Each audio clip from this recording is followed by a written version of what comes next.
recevoir pour aujourd'hui, n'est-ce pas, les frères Ezekiel Numbi, qui va nous parler à qui appartient l'Église. C'est ça notre thématique. Vous allez aimer, vous allez en tout cas être édifiés par cet entretien.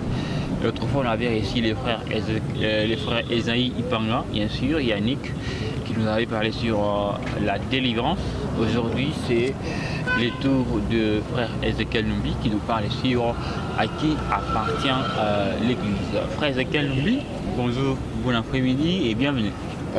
Bonjour frère Héritier, merci pareillement et merci surtout de l'invitation. Nous bénissons le Seigneur. Bonne fête de la Pâque. Merci pareillement. Merci. Mais il y a une confusion. Il y a certains qui disent qu'il y a la Pâque juive et la Pâque chrétienne. Avant que nous puissions, n'est-ce pas, commencer notre thème, un petit mot par rapport à ça. Oui, effectivement, il y a la Pâque juive et la Pâque chrétienne aussi. Vous allez voir, il y a deux manières d'écrire ça. Donc, juste pour différencier, vous allez voir, la Pâque juive, il n'y a pas S à la fin. La Pâque chrétienne, il y a S à la fin. Donc, juste pour différencier. Et la Pâque juive, c'est juste la libération, la commémoration de la libération du peuple d'Israël de l'esclavage d'Égypte. Et la Pâque chrétienne, nous savons, donc c'est la commémoration de la mort et de la résurrection de Jésus. Voilà. En tout cas, merci beaucoup pour cet, bien sûr, apport que vous venez de dire, parce que ça restait, n'est-ce pas, à conflit. On se disait, bon, on est en train de commémorer l'anniversaire des Juifs, parce que pour les Juifs, c'est une façon de se rappeler tout ça, de l'ère sortie de l'Égypte, mais pour les chrétiens, ils se rappellent de tout ce que Christ a fait dans leur vie. Voilà, un peu ça. Oui. Voilà, nous refermons la parenthèse. On va parler bien sûr, à qui appartient l'Église. Frère Ezekiel, j'ai entendu un pasteur qui disait, c'est mon Église. L'Église que je dirige, c'est mon Église. Est-ce que cette expression peut se dire? C'est une expression vraiment qui risque de mettre ceux qui l'emploient dans des problèmes. Parce que quelqu'un ne peut pas se prévaloir. Ok. Quelqu'un ne peut pas, un humain fait de chair et de sang comme vous et moi ici, ne peut pas se prévaloir sur le fait que l'Église lui appartienne. Non. Dire c'est mon Église, non. Peut-être dire l'Église du Seigneur que je dirige. Voilà, peut-être. Mais dire c'est mon Église, non. Ça c'est vraiment c'est des problèmes. C'est l'entorse, disons, on peut dire. Vraiment, ça c'est des problèmes qu'on se cherche inutilement avec le Seigneur. L'Église n'a jamais appartenu à un individu. L'Église a son propriétaire. Voilà. Mais bon, que direz-vous à ces pasteurs qui ont ces vocables dans leur bouche? Bon, c'est mon église à moi, je vous présente mon église. J'ai 400 fidèles.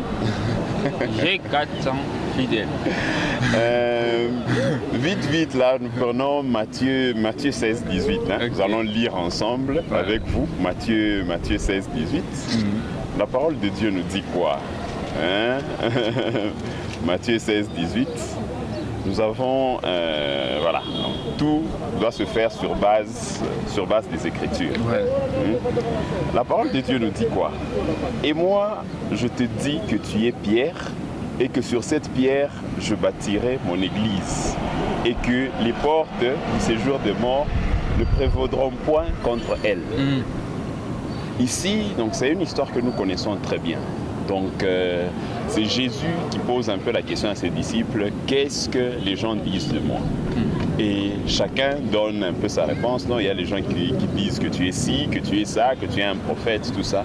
Mais Pierre, étant révélé, il lui dit, non, du fond de moi, je reconnais que tu es le Christ, le Fils de Dieu. N'est-ce pas? C'est là que Jésus sort cette parole. Il lui dit, Pierre, tu es Pierre, et sur cette pierre je bâtirai mon église. Donc Jésus dit que l'église lui appartient. Il dit mon église. Lui, il a le droit de dire mon église. Pourquoi? Parce que non, il a réuni toutes les conditions possibles. Donc, il est descendu du ciel. Il est venu sur cette terre mourir pour les humains et laisser effectivement cette église-là. Donc cette église-là, son épouse, un peu dans ce sens-là. C'est lui seul qui a le droit de dire mon église. Si un individu dit j'ai mon église avec 400 fidèles, non, vous ne pouvez pas vous approprier ces fidèles parce que le sacrifice que Jésus a supporté pour ces fidèles-là que vous vous appropriez, vous n'êtes pas à même. Vous n'êtes pas à même. Donc juste une petite persécution là, donc des petites menaces de mort au téléphone, là tu fouilles. Tu quittes la ville de Colosie ici, tu te réfugies quelque part, on t'appelle, tu es ou non, en tout cas, je ne vais pas me faire voir ces derniers temps. Non, juste pour des menaces de mort, mais lui descend. Hein, il meurt pour cette église-là et dont toi tu veux t'approprier. En tout cas, ça c'est quelque chose d'absurde en tout cas. Frère Ezekiel, oui. Comment faire comprendre d'abord on est en train de parler de bergers, des pasteurs, oui. Responsables de l'église, oui. Comment les faire comprendre jusqu'à ce qu'ils arrivent à changer des langages. Parce que c'est resté un langage pratiquement gravé, scellé, cimenté dans les cœurs, dans les esprits des uns comme des autres. C'est mon église qui sait, bon, j'ai beaucoup de fidèles. Alors, cette expression, c'est souvent dans les bouches des pasteurs. Oui. Alors, est-ce qu'il y a-t-il un message approprié pour leur demander de changer un peu des connotations d'appellation, oui. Et les ramener à leur conscience qu'il ne s'agit pas de ce que vous parlez? Oui, effectivement, nous avons donné le premier passage ici. Ils peuvent le lire. Il y a un deuxième passage que nous pouvons donner. Éphésiens 5.23. Ouais. Éphésiens 5.23. On parle, donc, on commence dans une partie, une partie de ce passage-là, où on dit le mari est le chef de la femme et Christ est le chef de l'Église. Ouais. Donc, on dit que l'Église, c'est le corps du Christ. Il est la tête. Ouais. Donc, c'est un corps, l'Église, c'est un corps dont lui est la tête. Non, je pense, moi, ce que je pourrais dire à tous les serviteurs, non, revenons à la parole. Revenons à la parole. Ne lisons pas la Bible à l'envers ou bien ne lisons pas dans le sens où s'il y a quelques mots qu'on n'arrive pas à comprendre, c'est mieux de poser un peu la question, tout ça qu'on sort, qu'on vous éclaire. Et surtout demander l'éclaircissement du Saint-Esprit. Il va vous dire, il va vous donner votre rôle. Il va vous renseigner sur le rôle que vous êtes en train de jouer au sein de l'église. Hein? Et vous n'allez pas dire ce que vous dites là, non, c'est mon église, j'ai 400 fidèles. Non. J'ai 400 fidèles, non. C'est pas vos fidèles. C'est pas vos fidèles. Voilà. L'église non plus ne vous appartient pas. Donc, c'est mieux d'utiliser l'expression, donc dire... c'est une église que le Seigneur m'a confiée. C'est donc autant d'âmes, 400 âmes que le Seigneur m'a confiées. Voilà. Moi, je pense que c'est l'expression qu'on peut utiliez voilà. De l'autre côté, il y a les fidèles maintenant eux-mêmes. Vous avez entendu, on a déjà entendu cette appellation, ces vocables. L'église des pasteurs tels. Il n'y a pas de fidèles. L'église des pasteurs tels. Il y a beaucoup de fidèles. Bon, les chrétiens, eux aussi, sont dans... Donc, je ne sais pas. Qu'est-ce qu'on peut dire? Toujours dans la même ligne. Dans la même ligne d'idée que les pasteurs, que certains pasteurs, oui. Voilà. Donc, ça, c'est une mentalité, frère Étienne, que nous sommes censés enlever. Okay. Et de la tête des pasteurs et de la tête des fidèles. Les gens n'appartiennent pas à une personne. Dieu dit toutes les âmes sont à moi. Toutes les âmes sont à moi. Donc il n'y a pas une âme qui peut appartenir à une autre personne. Parce que tous, nous sommes des créatures, nous sommes issus d'un seul créateur qui est Dieu. Donc, nous appartenons à Dieu. Donc, même si vous fréquentez une église, vous n'appartenez pas à cette personne-là qui vous dirige. Vous appartenez à Dieu. C'est mieux de dire, j'ai été mis sous la direction de tel pasteur. J'ai été mis sous la direction de tel peut-être apôtre, ou j'ai été mis sous la direction de telle personne. Oui. Dire non, j'appartiens à cette personne, je suis une personne, donc j'appartiens à cette personne-là. Non, non. Nous appartenons à Dieu. Nous sommes des âmes appartenant à Dieu, mais le Seigneur nous a juste donné des conducteurs, des gens qui vont nous donner sa parole, qui vont nous nourrir de sa parole. Non, nous ne leur appartenons pas. Il n'y a personne qui appartient à une autre personne. Non. Toujours du côté fidèle, vous allez trouver qu'un fidèle qui dit les dieux des pasteurs tels, les dieux des mon pasteur. Il commence par son pasteur, puis Dieu vient après.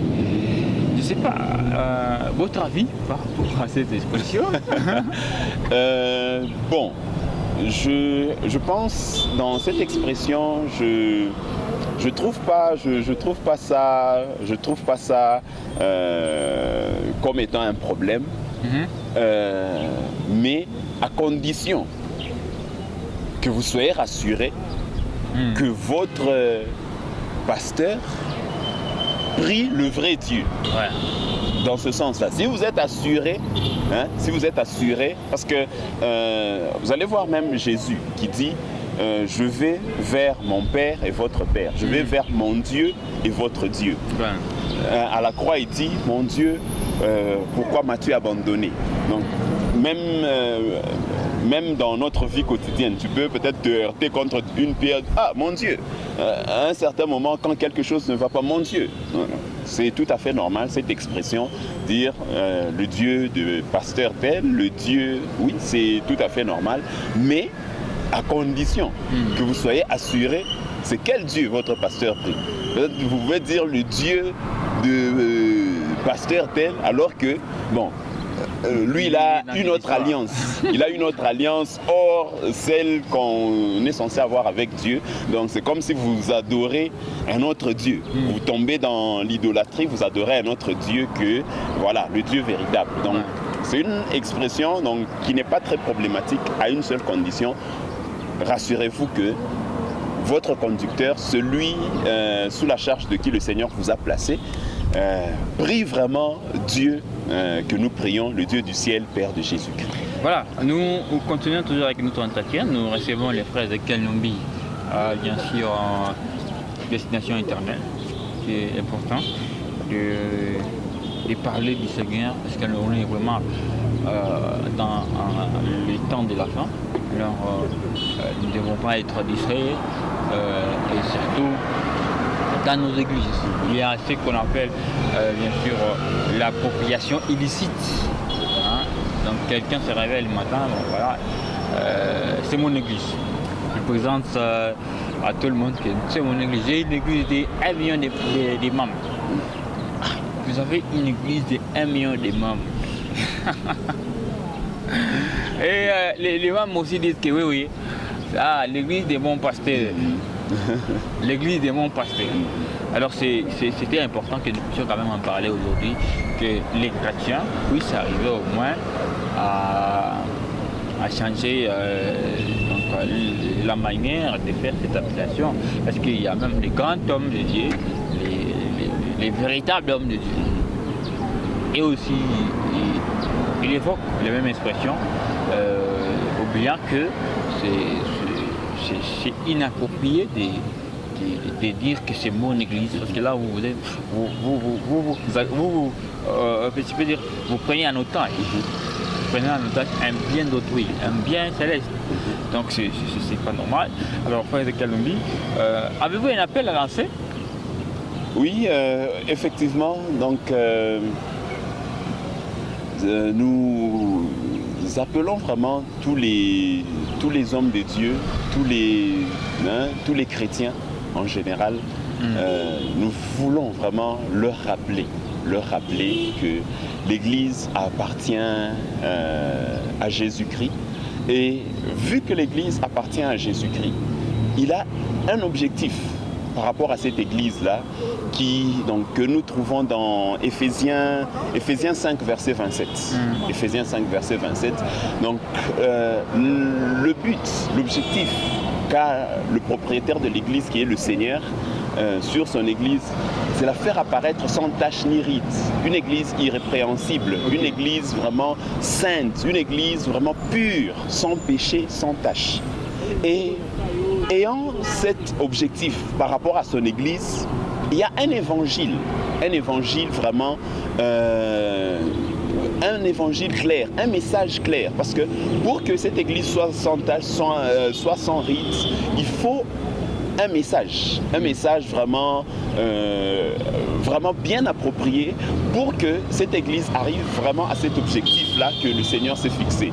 Et nous allons voir que cet évangile, il est résumé, on peut prendre Matthieu 4, verset 17. Matthieu 4, verset 17. On peut prendre Matthieu 6, 33. Cherchez premièrement le royaume et la justice, et tout le reste vous sera donné.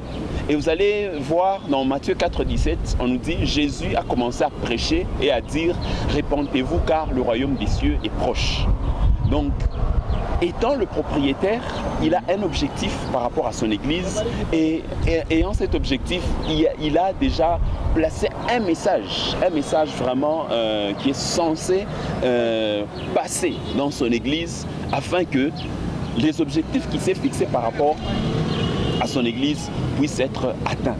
Et aujourd'hui, il est à la droite de Dieu, il agit au travers le Saint-Esprit, il a laissé les 5 ministères, donc pour que nous puissions, n'est-ce pas, mettre main, donc pour que nous puissions vraiment faire en sorte que l'Église puisse aller de l'avant, puisse atteindre les objectifs qui s'est fixés.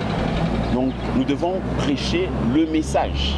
Nous devons prêcher le message qu'il a laissé lui-même. Nous devons vivre aussi selon le message qu'il a prêché lui-même. Donc nous voulons lancer vraiment un appel à tous les serviteurs de Dieu. Donc ne permettons pas la bêtise dans l'Église de Dieu.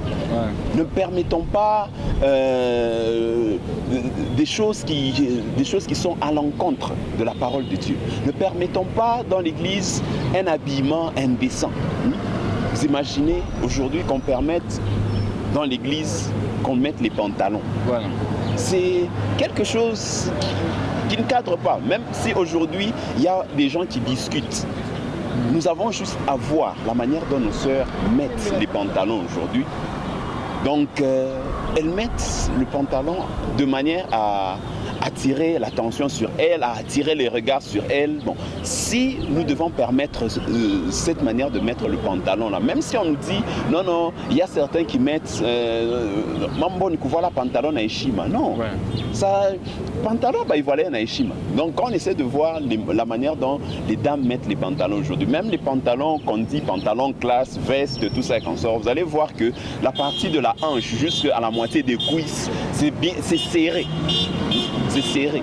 Et on ne peut pas permettre des choses comme ça dans l'église. On ne peut pas permettre des choses comme ça. Aujourd'hui, il y a des messages de la prospérité. Ça, c'est un message diabolique. Un message diabolique. Ouais. Voilà. Donc, on ne peut pas permettre ce genre de choses. Donc, l'église appartenant à son propriétaire, le propriétaire a laissé un genre de message dans lequel nous devons tous marcher, un message que nous devons tous suivre, de telle sorte que les objectifs que lui-même s'est fixés par rapport à son église puissent être atteints. Voilà ce qu'on pourrait un peu donner comme point de vue. En tout cas, merci beaucoup. On va prendre une pause et puis nous revenons après.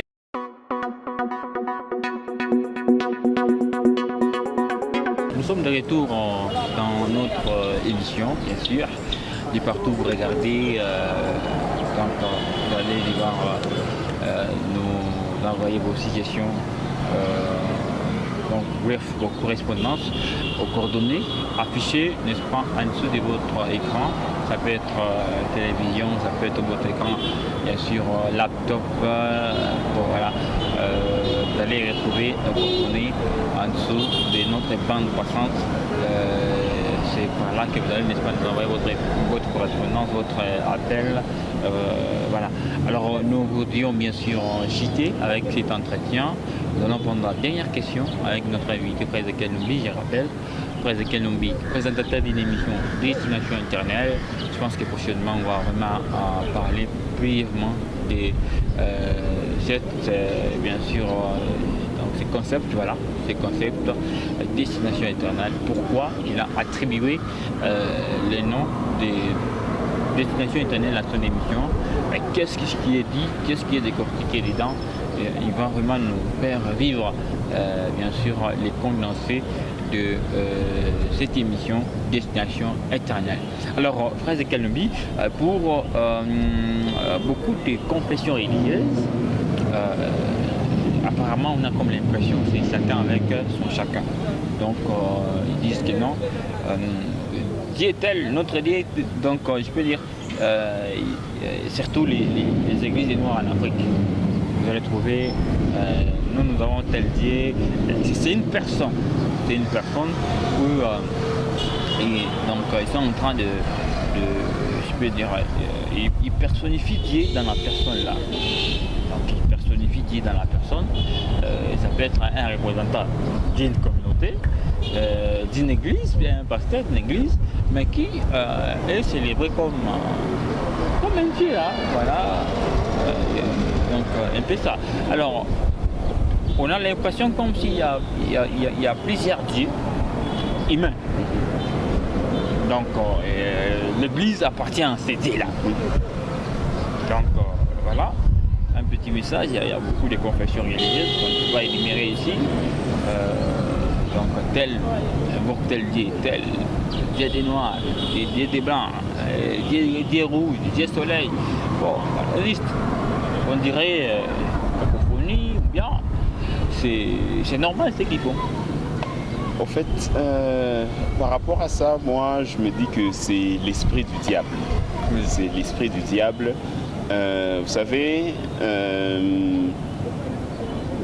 la parole de Dieu nous dit que le diable, c'est quelqu'un qui aime beaucoup se maquiller. Ouais. Il aime beaucoup se maquiller. Non, il préfère maquiller la vérité. On dit que c'est un menteur dès le commencement et le père du mensonge. Et on dit qu'il se déguise en ange de lumière. Vous savez, le seul et véritable Dieu que nous connaissons, c'est le Dieu de Jésus-Christ, le Dieu qui a créé le ciel et la terre, le Dieu de la Bible, qui nous dit, c'est dans Exode 20. À partir du 3e verset, quand on commence à descendre là, il nous dit qu'il est le seul, qu'on n'aura aucun autre Dieu à part lui. Le seul à qui nous devons rendre un culte, c'est lui et lui seul. Donc, ce que les gens nous présentent ici, tout ça et consorts, ce n'est pas Dieu. C'est le diable qui utilise une personne, parce qu'une personne sensée, une personne normale ne peut pas prétendre être Dieu, ne peut pas prétendre se faire adorer, ne peut pas prétendre... L'adoration appartient à Dieu et à Dieu seul. Donc, toutes ces personnes-là, ce sont des personnes manipulées par le diable, des personnes envoyées par le diable, comme le Seigneur disait qu'à la fin des temps, le séducteur viendra, le diable viendra, il utilisera beaucoup de faux prophètes, il va même mettre des miracles, il va mettre des prodiges, tout ça comme ça, de telle sorte que les gens soient séduits. Donc c'est ce dans quoi nos frères qui sont dans des églises de noirs là sont en train d'expérimenter. Ils expérimentent juste la puissance du diable. Et si nous devons leur dire quelque chose aujourd'hui, c'est leur dire que le Seigneur Dieu, donc le Seigneur Jésus-Christ, c'est lui, le seul, le véritable, l'unique vrai Dieu. C'est celui qui a dit de lui-même qu'il est le chemin, la vérité et la vie. Nul ne va au Père sans passer par lui. Donc, c'est un appel que nous voulons aussi lancer à tous ceux qui sont dans ce qu'on appelle Église de Noirs, de quitter cette voie de la perdition, puisqu'ils sont perdus. ils ont encore le temps de se repentir, de revenir sur le droit chemin maintenant qu'ils sont vivants. Ou sinon, et eux, et leurs soi-disant dieux là, ils vont se retrouver un jour en train de brûler en enfer, ce qui ne sera pas une très bonne chose. Voilà. Alors, mesdames et messieurs, vous avez compris, l'entretien est complètement fini. Alors, après Ezekiel, un petit mot pour aujourd'hui, puisque ça vient de commencer, ça sera une chronique. Oui. Donc, nous allons poursuivre de temps à autre pour partager un peu la connaissance que vous avez aux autres qui aiment. En tout cas, c'est juste appeler, puisque l'occasion nous est offerte, appeler ceux qui prennent encore les pas. C'est le temps vraiment est en train de courir. Donc nous sommes vraiment dans la dernière étape, dans le dernier virage et le Seigneur revient bientôt. Répentons-nous, revenons à lui de tout notre cœur. Et aussi, nous n'allons pas finir sans toutefois remercier vraiment le frère héritier pour cette idée vraiment merveilleuse qui nous permet vraiment d'atteindre vraiment des milliers de personnes au travers l'évangile, tout ça. Donc c'est vraiment une idée que nous devons vraiment encourager. Tous ceux qui ont besoin vraiment de soutenir ces genres d'initiatives, vraiment la porte est ouverte. Vous pouvez vraiment venir soutenir vraiment cette initiative. Vraiment, c'est pour la gloire de Dieu, pour vraiment l'évangélisation. Vraiment, venez soutenir. Ne prenez pas votre argent, le gaspillez dans l'alcool, dans des choses qui ne vous amènent à rien. Quand vous mettez l'argent dans l'évangélisation, c'est un trésor que vous amassez dans les ciels et le Seigneur vous bénira. Voilà ce que nous pouvons dire. Alors nous arrachons la bénédiction, le Seigneur nous bénira, qu'il bénisse aussi tout celui qui va regarder cette vidéo.